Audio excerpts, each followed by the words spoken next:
अस्सलाम वालेकुम। Iqbal international services से मैं हूं Mohammad Iqbal Khan advocate.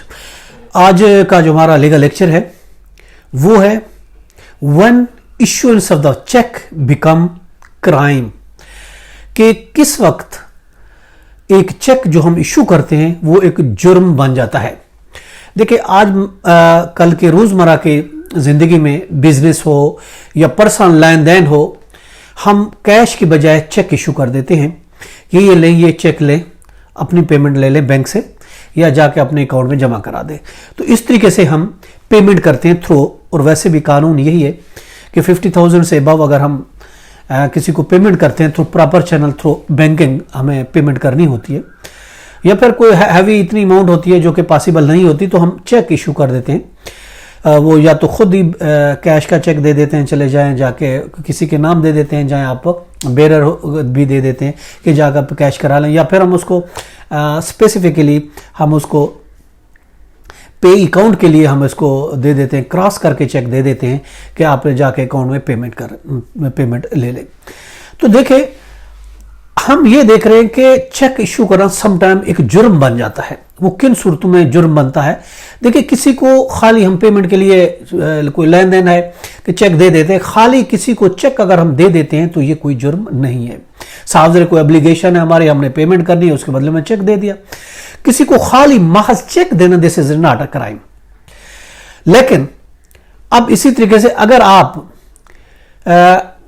Dishonour slip भी ले लेते हैं तो उस सूरत में वो चेक क्राइम बन जाता है। किसी ने आपको चेक दिया, उसने कोई जुर्म नहीं किया, लेकिन वो चेक जब आपने बैंक में पेश किया, बैंक में वो चेक बाउंस हो गया और बैंक ने आपको डिसऑनर स्लिप थमा दी, ये डिसऑनर स्लिप है, ये चेक आपका बाउंस हो गया। हमने जमा कराया रियलाइजेशन के लिए, उन्होंने हमें दूसरे दिन आमतौर पर हो जाता है, और दूसरे दिन जब गए तो उन्होंने हमें चेक वापस दे दिया और साथ ही स्लिप भी दे दी डिसऑनर की, और उसमें रीजन लिख दिया कि इस वजह से ये चेक जो है वो आपका डिसऑनर हो गया है।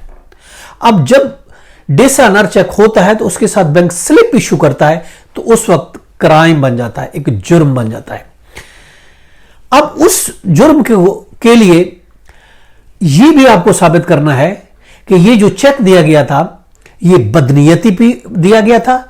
ये चेक जो बेस करता है बैड इंटेंशन, जानबूझ के बदनीयती के बेस पर आपने ये चेक दिया था, और ये भी आपको मालूम था कि आपके अकाउंट में पैसे नहीं है, जानबूझकर बैड इंटेंशन से बदनीयती से आपने उसको चेक दिया, और सब कुछ होने के बावजूद आपको यह भी पता था आपके अकाउंट में पैसे नहीं है, तो चेक डिसऑनर हो गया। अगर इस तरीके से कोई चेक डिसऑनर हो जाता है तो वो एक क्राइम बन जाता है, और चूंकि आपको सब चीज पता था और जानबूझ के ऐसी हरकत की, तो ये एक जुर्म बन जाएगा। अब इस जुर्म जो बनेगा उस पर हम आपको रूलिंग भी दे रहे हैं, सुप्रीम कोर्ट की रूलिंग है कि कब चेक जब हम किसी को देते हैं किस टाइम वो जुर्म बनता है। देखिए, उस वक्त जुर्म बनता है जब डिसऑनर स्लिप साथ आती है, तो वो बदनीयती आपकी शामिल हो जाती है, क्योंकि आपको पता था कि मेरे अकाउंट में पैसे नहीं है, फिर भी आपने चेक दिए, जाके कैश करा लें। सुप्रीम कोर्ट की रूलिंग है 2013 की, SCMR है पेज 51, और इसके अलावा 2011 के SCMR है पेज 1708। तो ये एक जुर्म बन जाता है आपने इस तरीके से अगर किसी को चेक दिया। तो फिर उसके बाद उसके पास क्या ऑप्शन है, वो एक अलहदा चीज है कि समरी सूट में भी जा सकता है, FIR भी लॉन्च करा सकता है, वो एक अलहदा हमारे टॉपिक में, जिस पर ऑलरेडी हमारी लीगल लेक्चर भी मौजूद है। तो ये था हमारा आज का लेक्चर कि when issuance of the cheque become a crime. ये था हमारा आज का लेक्चर। इजाजत कर फिर मिलेंगे, अपना बहुत ख्याल रखिएगा। Have a nice day. Allah Hafiz.